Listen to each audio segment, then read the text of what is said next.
podamos ir a la palabra de nuestro Dios, mis hermanos, para que podamos nuevamente ser recordados, porque todos los días lo necesitamos, tanto ustedes como yo reconocemos diariamente como hijos de Dios, y si nos visitan ustedes aquí por primera vez, o es una de las primeras ocasiones que han escuchado acerca de un estudio de la palabra, los hijos de Dios, los cristianos, aquellos seguidores de Cristo, no somos superhéroes, no nos sentimos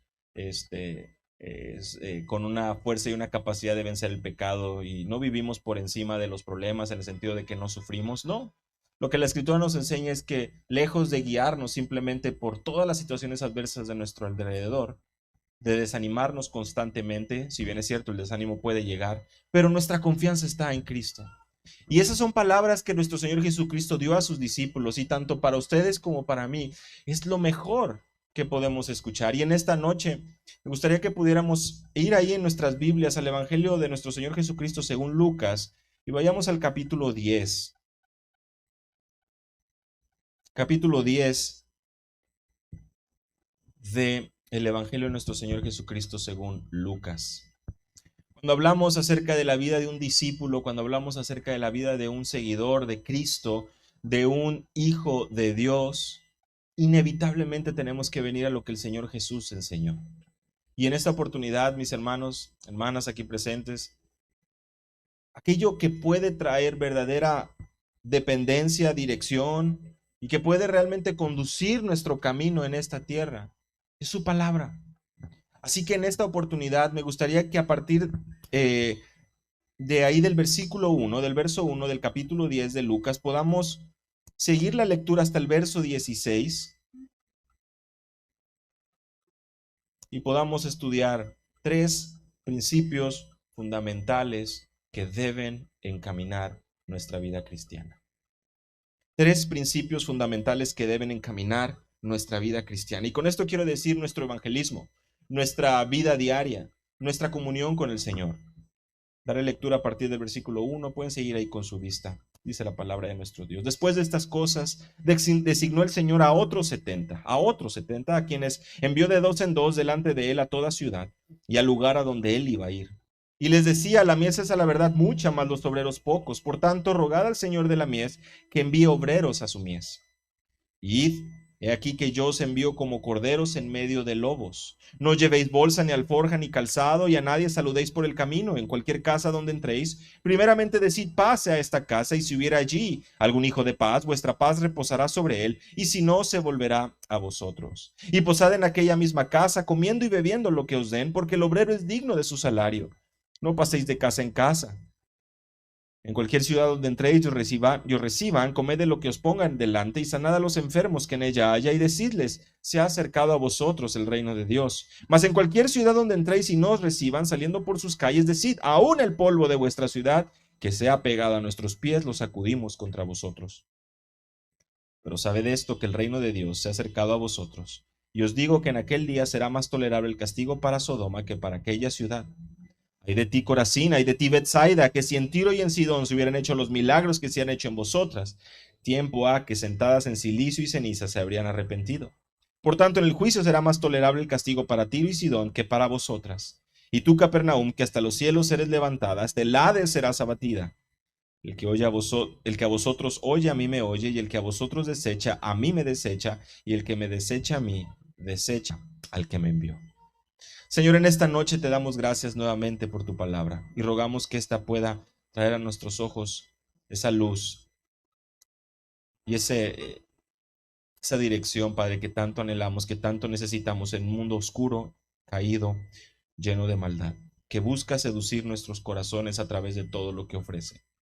Por favor, concédeme ser sabio y fiel en la exposición de tu palabra y permítanos prestar atención en el nombre de Jesús. Amén. 3 principios, mis hermanos, que estudiaremos en esta sección que deben de encaminar nuestra vida cristiana. Primeramente, dependencia, versos 1 al 4, dirección, versos 5 al 11, y finalmente, destino. Estas 3 palabras servirán como encabezados para nuestro bosquejo en esta noche. 3 principios que deben encaminar nuestro evangelismo. Y número 1, vamos a hablar de esta dependencia de la cual habla nuestro Señor Jesús. Miren, les doy un poco de contexto rápidamente. El Evangelio de Lucas, como muchos de ustedes recordarán, está dirigido específicamente a este Teófilo, de gentil a gentil, de Lucas a Teófilo, buscando presentar con mucha diligencia detrás los relatos de aquello sucedido durante el ministerio de nuestro Señor Jesús en esta tierra. De hecho, ahí en el capítulo 1, versículo 4, Lucas le dice a Teófilo para que conozcas bien la verdad de las cosas en las cuales has sido instruido. Y hoy, por la gracia de Dios, tenemos aquí en nuestras manos este evangelio y este tratado, esta carta, este escrito. La primera parte, porque como muchos de ustedes sabrán, el libro de los Hechos se convierte en esta segunda parte, en este segundo sección del compendio, digamos, de Lucas y Hechos, ambos escritos por Lucas y dirigidos también a Teófilo. Y cuando llegamos al capítulo 10, ya nos encontramos en una etapa del ministerio de Jesús donde ya enfermos han sido sanados, donde los discípulos ya han sido enviados también a una misión, eso lo vemos en el capítulo 9, y él, Jesús, les dio autoridad, les dio poder, versículo 1 del capítulo 9, y los envió a predicar el reino de Dios y a sanar a los enfermos. Es decir, ya estamos en una etapa donde Lucas nos ha dejado muy en claro que el Mesías ha venido. Que este Mesías y su obra de salvación abarcaría no solamente el pueblo judío, sino también gentiles. Por eso es que vemos a lo largo del inicio de Lucas este testimonio de las palabras, de la exclamación, tanto del ángel Gabriel a María, como de María misma en el Magnificat, como de igual manera Zacarías, o de igual manera los ángeles anunciando a los pastores, y de igual manera también lo vemos en el templo, donde tanto Simeón, como también ahí Ana, lo vemos en el versículo 36 del capítulo 2, dan testimonio de la llegada del Mesías. Testigos hay, y eso Lucas nos los deja muy en claro. Testigos de que el Mesías ha llegado es evidente a través de las sanidades, a través del poder y a través también de algo muy importante a lo largo del Evangelio de Lucas, y es una situación completamente distinta a lo que ellos esperaban. Porque los bienaventurados no son los ricos, sino aquellos que lloran. Eso lo vemos ahí de igual manera antes de nuestra sección en esta noche. ¿Por qué? Porque Jesús les hace ver que son bienaventurados los pobres, capítulo 6, versículo 20, bienaventurados los que tienen hambre, bienaventurados cuando los hombres os aborrezcan. ¿Por qué? Porque los pobres tendrán el reino de los cielos, porque aquellos que tendrán hambre serán saciados, porque aquellos que lloran van a reír y porque aquellos que serán aborrecidos recibirán precisamente gozo y alegría, porque su galardón es grande en los cielos. Versos 20 al 24, 23 del capítulo 6. El mensaje a lo largo del Evangelio de Lucas es que hay un sentido completamente opuesto a lo que nuestra lógica humana nos dice, y es que la alegría, que el gozo y la felicidad, la riqueza realmente existe para el Hijo de Dios, pero no en los términos del hombre, sino en algo eterno. Hay un mensaje de dolor, de juicio, de castigo sobre quienes, los ricos, los soberbios, los poderosos. Y eso es un mensaje que vemos a lo largo de la Escritura, pero de manera muy práctica, Lucas nos lo deja ver. Y una vez que nuestro Señor Jesús ha estado con sus discípulos, inicio el capítulo 9, los ha enviado y les ha dado autoridad, ha alimentado a 5,000, ha traído tanto a Juan, a Pedro y a Jacobo para que puedan presenciar ese evento tan poderoso como la transfiguración. Una vez que ha echado fuera demonios, una vez que les ha hecho saber que es necesario servir para entrar en el reino de Dios y que es necesario salvar a estas almas hambrientas y sedientas, dice versículo 1 del capítulo 10, el Señor designó a otros 70. Así que la misión no solamente era para los 12 originales, ustedes recordarán, los 12 discípulos, capítulo 9. No solamente era para estos 12, Mateo capítulo 10, también el pasaje paralelo. No solamente era para ellos, sino que ahora hay otros 70, los cuales son traídos y Jesús los envía de dos en dos. Y esto es algo muy práctico, ¿no? Creo que desde aquí en un sentido podemos ver la sabiduría de Dios. En el libro de los Hechos vemos, por ejemplo, cómo va Pedro y Juan, Hechos 3, 1, Hechos 4, 1. Como también vemos a Bernabé y Saulo, ahí va el par. Ahí va de dos en dos, Hechos capítulo 13. Y Hechos capítulo 15, Pablo y Silas. Y esto, por supuesto, trasciende hasta el día de hoy en la pluralidad de ancianos en la iglesia local. Pero es un principio bíblico que vemos aún en el Antiguo Testamento, como pasaje en Eclesiastés capítulo 4, donde se nos dice que mejor son dos que uno. Mis hermanos, nuestro Señor Jesús nos conoce y sabe cuánto necesitamos de ese compañerismo. Cuánto necesitamos de esa sabiduría, de esa rendición de cuentas, de ese ánimo, de ese soportarnos. Finalmente, con alguien tenemos que ejercitar todo eso, ¿verdad? Y alguien nos hace ver también aquello cuando vamos equivocados. Jesús designa a otros 70, los envía de dos en dos delante de él a toda ciudad y lugar donde él había de ir. En otras palabras, el contexto nos dice que Jesús va en camino a Jerusalén y de hecho es rechazado por los samaritanos, los cuales ellos no quieren que pase por ahí. Y estos 70 son llamados para ir adelante, ir preparando de alguna manera el camino. Versículo 2, y les decía, la mies es mucha, pero los obreros pocos, rogad por tanto al Señor de la mies que envíe obreros a su mies. Una ilustración que es muy conocida por la audiencia. ¿Por qué? Pues por el contexto agrícola que se encontraban ellos. La Biblia de las Américas lo traduce y dice, la cosecha es mucha, pero los trabajadores pocos. Y la cosecha es ese término que denota la recolección de los frutos maduros, generalmente en el contexto del campo. En Palestina del primer siglo, la cosecha representaba un momento de esperanza, porque definía el sustento del año. Así que los trabajadores y los obreros que son aquí mencionados, pues por supuesto que dependen de alguien más, rinden cuentas a alguien más, son trabajadores de alguien más. Rogad por tanto al Señor de la mies. Hay un Señor dueño de todo. Es necesario que en oración se ruegue, se implore por obreros. Es más trabajo de lo que estos pueden hacer y por eso las palabras de Jesús es rueguen. Un imperativo, un llamado a actuar. Rueguen, por tanto, al Señor de la mies que envíe obreros a su mies. ¿Te das cuenta que no es talento y no es fortaleza de los obreros estar llamando, arrastrando, convenciendo a otros obreros? Sino que los obreros son llamados a rogar para que el Señor de la mies sea quien envíe obreros a su mies. Mis hermanos, la obra del Señor, la salvación de principio a fin es de Él. Y si bien es cierto, hay heraldos, obreros y como cristianos somos llamados a anunciar el evangelio, es la palabra de Dios la que trae convicción y la que llama, la que trae. Es la obra de Él, es para su gloria. Él es quien contesta, a Él es el que se le pide, de Él proviene la ayuda y Él es quien envía.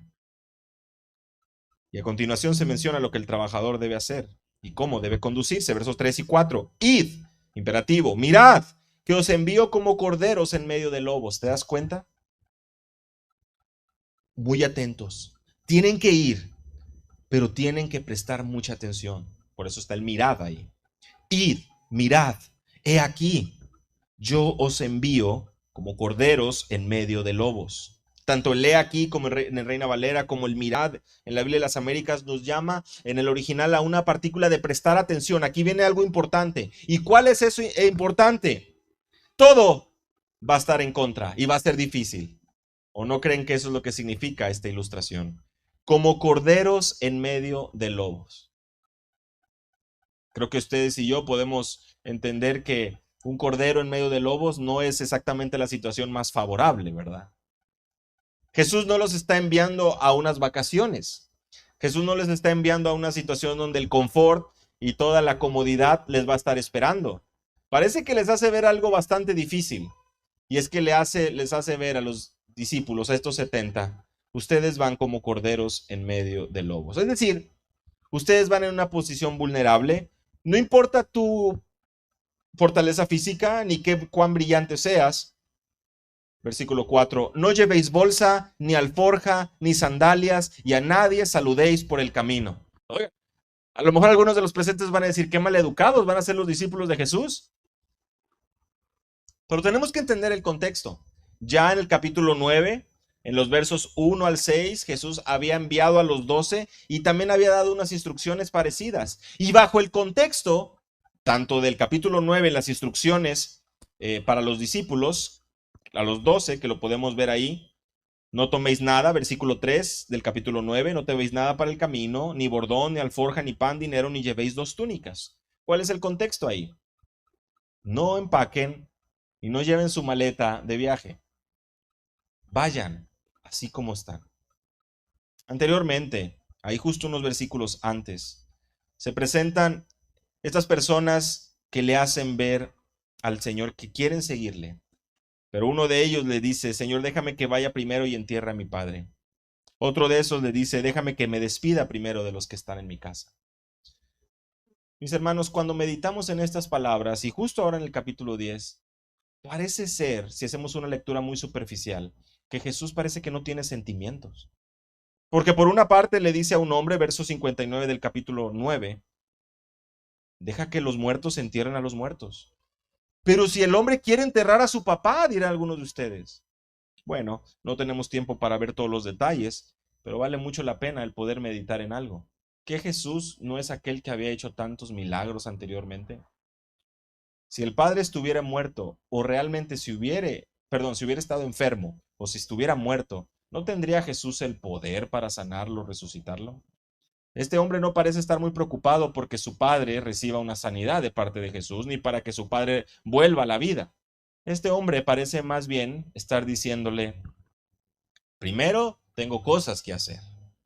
De hecho, en el original y en el contexto, muy seguramente tiene que ver con la situación de la herencia que la muerte de su padre muy posiblemente iba a dejar. En otras palabras, Señor, tengo otras cosas más importantes que hacer. Y lo mismo sucede con el siguiente relato, el siguiente caso. Deja que primero me despida de los que están en mi casa. Y Jesús le dice, ninguno que poniendo sus manos en el arado mira atrás es apto para el reino de Dios. En otras palabras, ¿tú quieres seguirme o quieres ir a tu casa a escuchar la opinión de los sabios de este mundo? ¿Quieres seguirme y tener y demostrar un amor a mí por encima de lo que este mundo ofrece? ¿O estás más preocupado por primero atender otros asuntos? Y es precisamente el punto aquí. No llevéis bolsa, alforja, sandalias y a nadie saludéis por el camino, mis hermanos. El Señor de la mies, el Señor que gobierna por sobre todo, es el que te está enviando, el que sana enfermos, ha resucitado muertos, el que ha hecho milagros, sanidades y que ha dejado claro que es el Mesías prometido. ¿No es Él acaso capaz de proveer todo lo que necesita? Si el Señor, que es dueño de todo el universo, te dice, no lleves bolsa, no lleves alforja, no lleves sandalias, y no saludes a nadie en el camino, no es una falta de amor a la gente, es tu labor tiene una prioridad. Y no queremos que tu prioridad se convierta en cuántas cosas debes meter a tu maleta. Ustedes y yo sabemos lo que se convierte muchas veces el empacar para un viaje. Estos 70 no tenían la intención, así como los 12, de llenar su bolsa de doble túnicas. Cuando hablamos de sandalias, de igual manera, no se refiere a que vayan descalzos, sino que no utilicen ya sea el calzado o las sandalias, dependiendo de la versión, que no utilicen aquello que se utiliza normalmente para viajar, es decir, que no tengan un par doble, que no estén muy cargados de cosas, que no estén llevando doble túnica, que no estén llevando esa bolsa, que no estén llenando de cosas, y que su misión es tan importante que en el camino, si se encuentran personas, lejos de detenernos a, sí, qué bonito está la mañana, qué bonito está el día, fíjate que me fue ayer así. No, no, no, tu misión no es hablar de otras cosas, tu misión es enfocarte, ir y predicar, ir y anunciar el Evangelio, ir y anunciar la venida del Mesías. Por eso hablamos de dependencia, mis hermanos.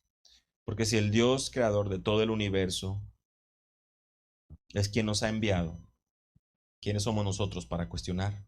Mediante la oración, rogar al Señor de la mies. Mediante una vida que se sujeta en obediencia a su voz, el discípulo demuestra compromiso. Demuestra finalmente una vida digna del Evangelio.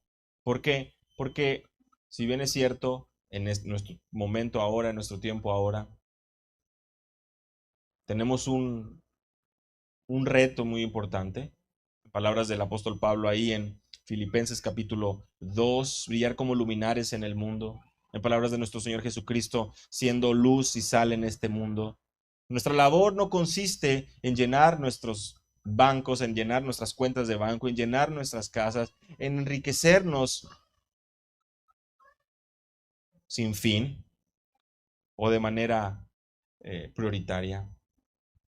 Nuestra prioridad consiste en poder vivir de manera que nuestro Dios sea honrado a través de nuestros pensamientos, palabras y acciones. Y si genuinamente dependemos de Él, podemos estar seguros que en medio de todos los lobos, en medio de toda la oscuridad, podemos estar confiados. Porque como también leemos en el Salmo capítulo 23, Él es nuestro buen pastor. Y aunque estemos en valle de sombra de muerte, no temeremos mal alguno. ¿Por qué? Porque Él está con nosotros. Y es su vara y su callado la que infunden aliento. A veces se necesita ese callado, ¿verdad?, para dirigir a la ovejita, que es un poco torpe. Es la instrucción de la palabra. Mis hermanos, el primer encabezado es dependencia. Este primer principio que es fundamental para vivir una vida cristiana, para poder encaminar el evangelismo, para poder realmente entender lo que el Señor puede hacer. Y la siguiente palabra, el siguiente encabezado, el siguiente principio es dirección. ¿Por qué dirección? Vean conmigo versículo 5. En cualquier casa que entréis, decid primero paz a esta casa. Y si hay allí un hijo de paz, vuestra paz reposará sobre él, pero si no, se volverá a vosotros. En otras palabras, Dios está con ustedes. Digan paz a esta casa. Paz sea a esta casa. Dios está con ustedes. ¿Recuerdan ustedes el anuncio de los ángeles también? Gloria a Dios en las alturas y en la tierra, paz. Hay un mensaje de reconciliación, de que la ira de Dios encontrará ese descanso, ese objeto en la obra de Cristo en esa cruz, de manera que hoy tenemos el descanso y gozamos de esa paz, precisamente por la obra eficaz de nuestro Señor Jesucristo. Entrar a esa casa, decirles hay paz, y dice si hay un hijo de paz, si hay una persona que responde al mensaje, la paz reposará sobre él. Pero si no, se volverá a vosotros, diciendo, si el mensaje, si la persona los rechaza a ustedes, no hay esa paz, no habrá esa paz para ese hogar. Versículo 7, permaneced entonces en esa casa, comiendo y bebiendo lo que os den, porque el obrero es digno de su salario. No os paséis de casa en casa. Mis hermanos, la instrucción es poder permanecer en esa casa recibiendo, entendiendo que esto que están recibiendo es un agradecimiento por la labor que están haciendo. El obrero es digno de su salario, es lo que vemos ahí, ¿no? Y es un principio que vemos también en 1 Timoteo capítulo 5, versículo 18. Estos 70 están haciendo la obra de Dios y es el Señor, Dios, quien está moviendo los corazones de estas personas para que puedan servir, atender y cumplir con las necesidades de estos 70. En otras palabras, si Él es nuestro pastor, no nos falta nada.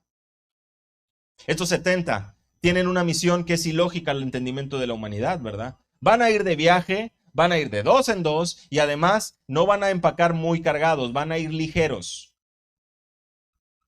Y van a ir como corderos en medio de lobos. Todo en contra, todo ilógico.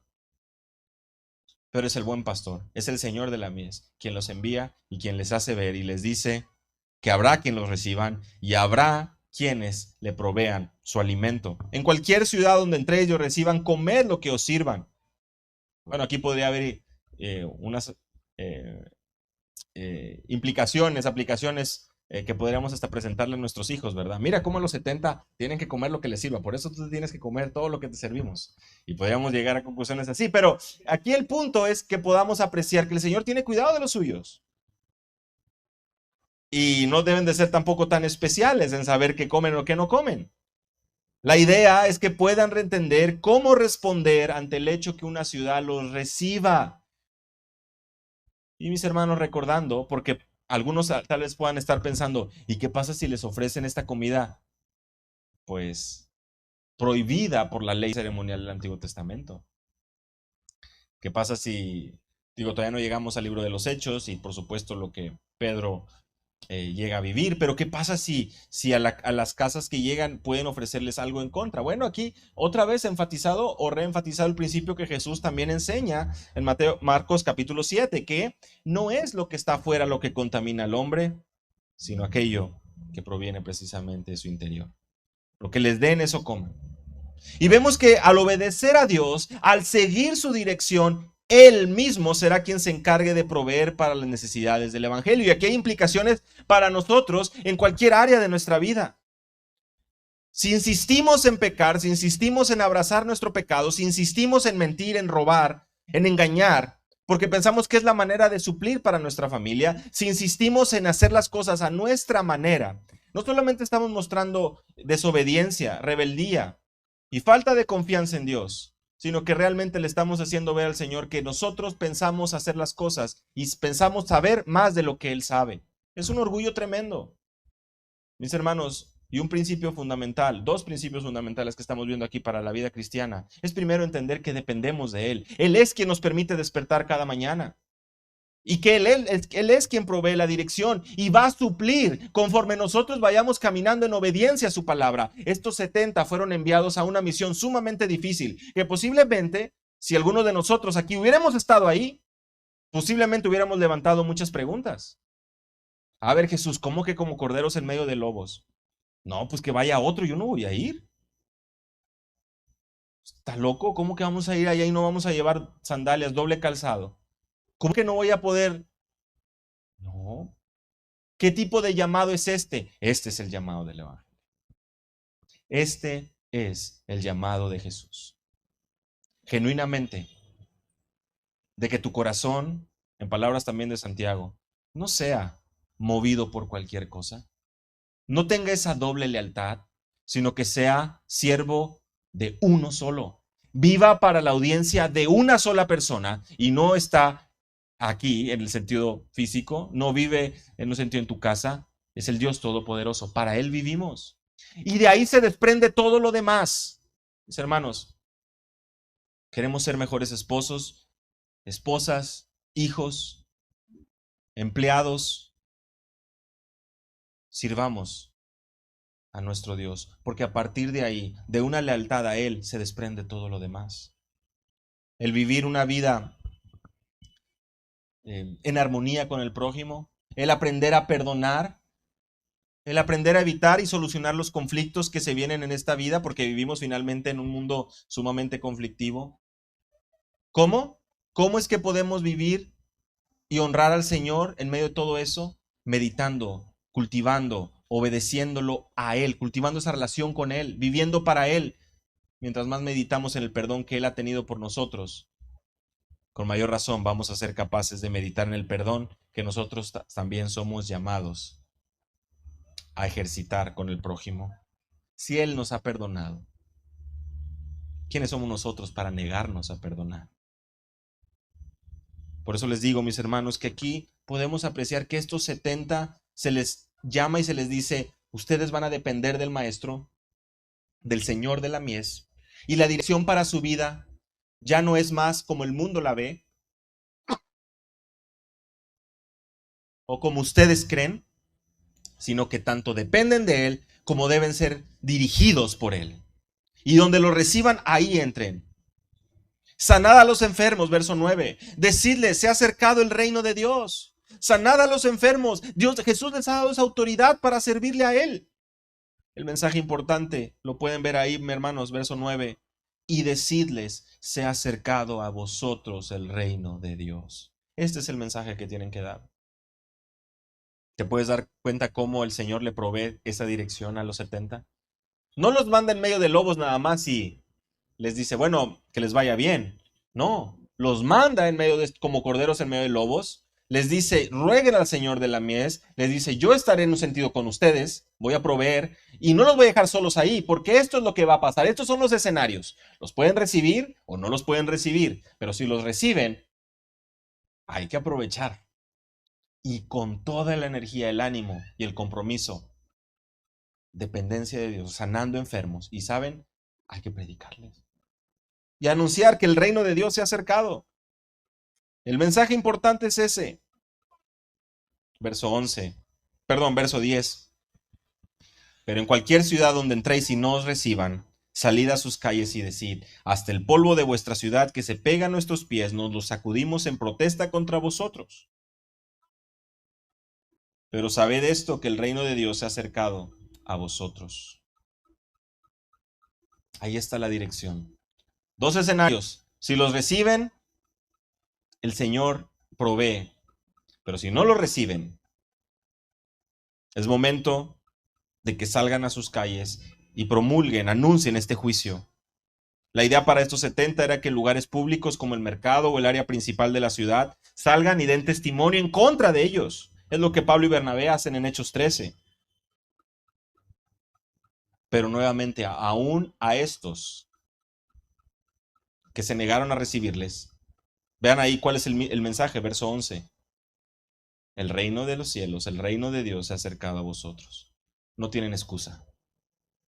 Estuvimos aquí y rechazaron el mensaje.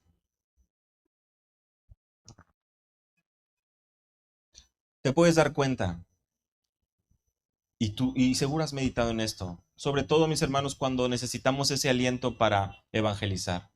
Algunos de ustedes tal vez digan que yo soy muy malo, y tal vez venimos de contextos donde era una competencia. ¿Cuántas decisiones, hermano? Levante la mano, 5, 10 en la semana. ¿Cuántas personas para Cristo? Y nosotros nos damos cuenta que en ninguna ocasión Jesús fomentó eso.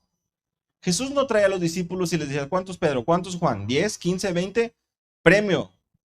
No, no era una competencia. ¿Sabes por qué, mi hermano? Porque si bien es cierto, tenemos una responsabilidad de compartir el evangelio, ni tú ni yo tenemos el poder ni la autoridad para cambiar el corazón de la gente. Los discípulos 70 enviados presencialmente por Jesús, se les anticipa que van a tener rechazo.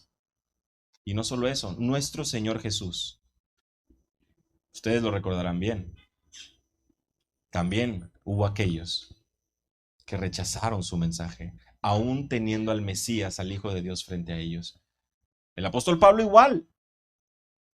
Así que, lejos de sentirte que no tienes el don para compartir con otros, porque no has tenido resultados favorables, mi hermano, mi hermana, tú no eres responsable de eso.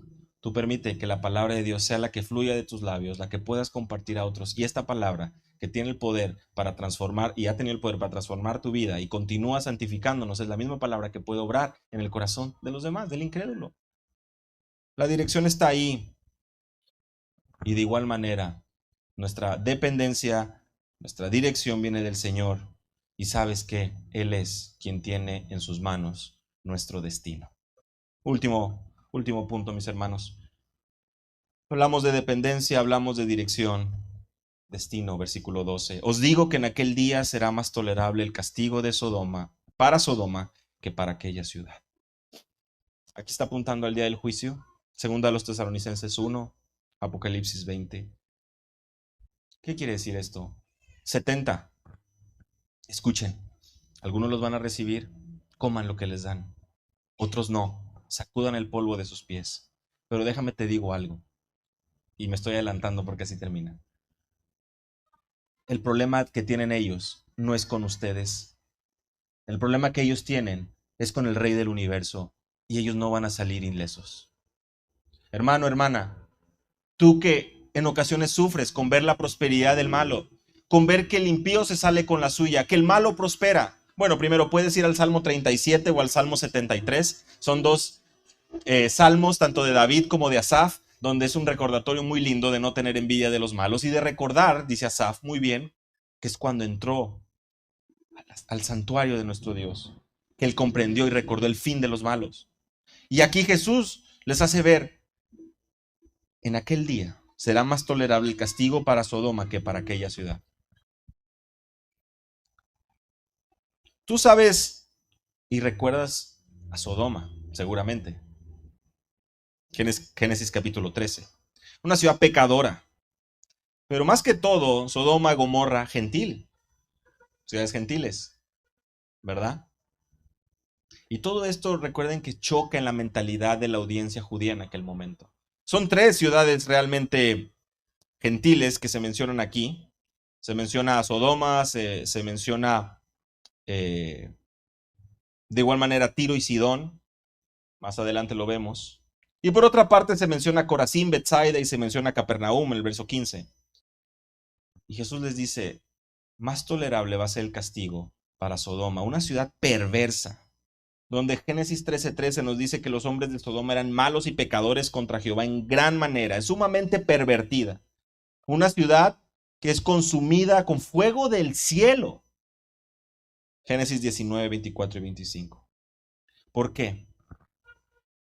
Sodoma no tuvo al Hijo de Dios ahí obrando milagros, ¿verdad? Pero aún para los judíos Jesús les hace ver y les dice, mira, esa ciudad que ustedes han leído, de la que saben que será perversa en gran manera, va a ser más tolerable el castigo para Sodoma que para ustedes, que recibieron enviados por el Maestro a proclamar el reino de Dios. Ante mayor revelación hay una mayor responsabilidad. Y si tú estás aquí en esta noche y has escuchado el Evangelio, déjame te digo que ante mayor revelación hay mayor responsabilidad. ¿Cómo respondes al Evangelio?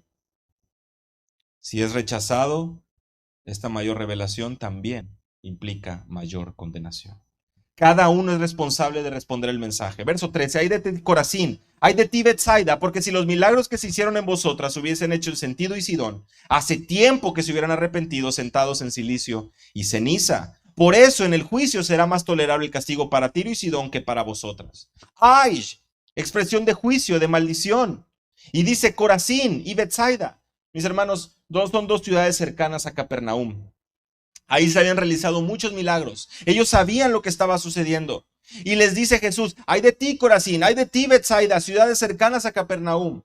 Porque si los milagros que se hicieron ahí en ustedes se hubiesen hecho en Tiro y Sidón, y déjame te digo rápidamente, Tiro y Sidón, dos ciudades que en el contexto del Antiguo Testamento de igual manera son descritos como crueles, orgullosos, pecadores. Isaías 23 habla acerca del juicio para estas naciones, Jeremías 25, Ezequiel 26 al 28, Joel capítulo 3. Es decir, a lo largo de los profetas vemos referencias a Tiro y Sidón como ciudades malas, como ciudades crueles, los cuales les vendría un juicio de parte de Dios.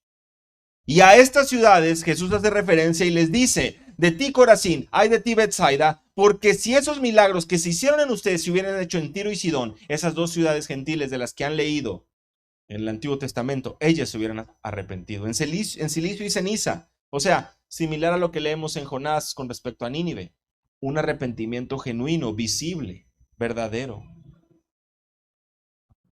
El juicio será más tolerable. El castigo será más tolerable en el juicio para Tiro y Sidón que para vosotras. Aquí también podemos apreciar que hay niveles de castigo, ¿no?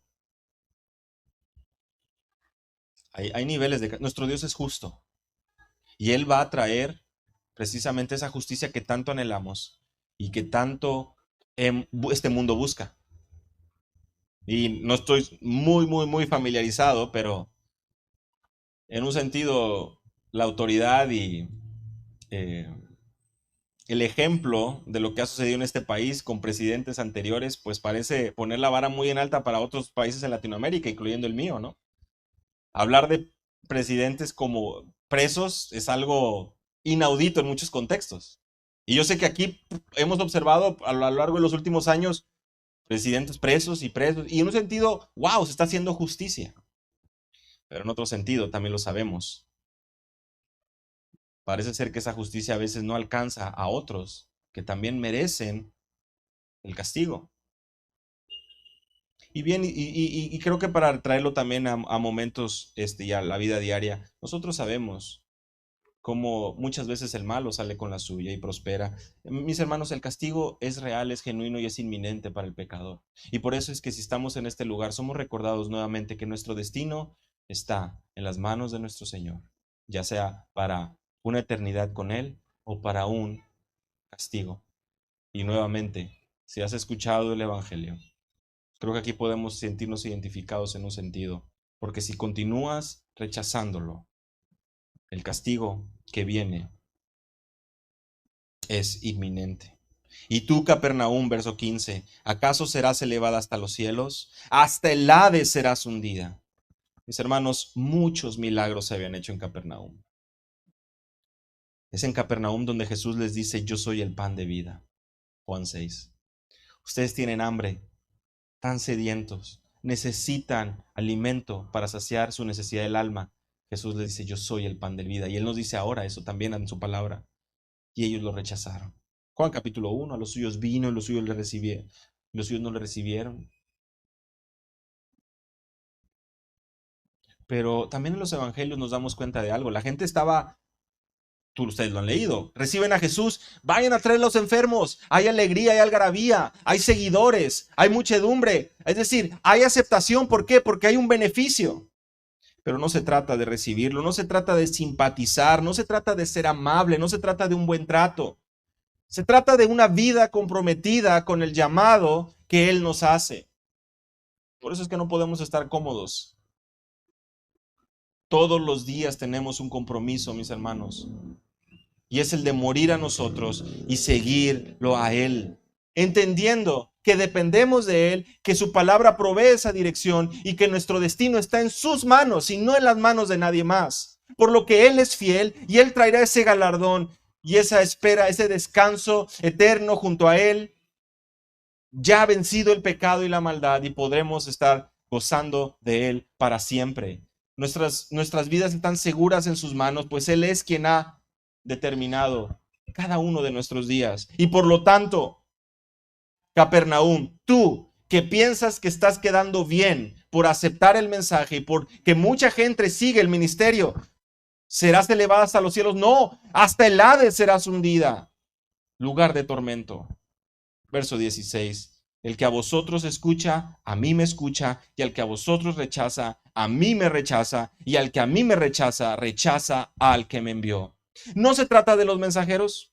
La autoridad no viene de ellos. La autoridad del mensaje viene de parte de Dios. Y rechazar el mensaje de salvación en Cristo es rechazar el mensaje divino, el mensaje del cielo. No podemos pensar y decir que creemos en Dios si no creemos en las palabras de Cristo. No podemos decir que estamos obedeciendo la voluntad de Dios y que confiamos en la voluntad de Dios si no estamos obedeciendo y sometiéndonos a la dirección de las palabras de Cristo. Y las palabras de Cristo nos llevan a comprender que dependemos enteramente de Él y que no es nuestra sabiduría la que se debe anteponer a la misión, a la difícil misión de entender que estamos como corderos en medio de lobos. Y que hay un orgullo y una maldad que nos ha alcanzado a todos sin importar la nacionalidad. Y que hay un pecado. Y hay aquellos que se mofan, se burlan. Aquellos que no van a creer. Pero nuestra misión es confiar, pues Él nos sostiene. Nuestra responsabilidad es ser dirigidos por su palabra, porque Él es quien provee cada instrucción para cada momento de nuestra vida. Su palabra es suficiente. Hoy nosotros tenemos la revelación completa. Y como lo mencionábamos hace un momento, si alguien rechaza el Evangelio, si alguien nos rechaza aún, el problema no es con nosotros, el problema es con Dios. Y eso debe traer todavía mayor temor y a la vez confianza y a la vez dependencia en Él. Si alguien viene a este lugar y domingo tras domingo, miércoles tras miércoles, escucha al pastor Samuel predicando la palabra y sigue sin creer, no tiene un problema con él, con el pastor. No es un rechazo al pastor, es un rechazo a la palabra de Dios, y eso es lo que debe traer mayor entendimiento y responsabilidad. No hay salvación fuera de Cristo. Es Dios quien llama, es Dios quien capacita y es Dios quien envía. Y debemos de tener esa perspectiva correcta al vivir la vida cristiana, al evangelizar y compartir con otros. Pues si nos rechazan, al que rechazan es a nuestro Señor. Y la vida cristiana y el evangelismo y el cumplir con aquello que el Señor nos manda es un acto de obediencia, depende de Dios, es un acto de adoración. Y es una respuesta por lo que Dios ha hecho por nosotros. Y por eso, mis hermanos, les digo, y recordamos en esta sección, debe ser realizada en completa dependencia. La vida cristiana debe ser vivida en completa dependencia. Debe ser vivida bajo su dirección. Debe ser vivida bajo el entendimiento que en sus manos está el destino de todas las personas. Dependencia, dirección y destino. Que el Señor nos conceda el ser sabios y el vivir vidas que puedan honrarle sin importar las situaciones que podamos vivir en este mundo. Vamos a orar, mis hermanos. Señor, te damos gracias nuevamente en esta noche por tu palabra y el recordatorio de vivir vidas comprometidas con tu verdad,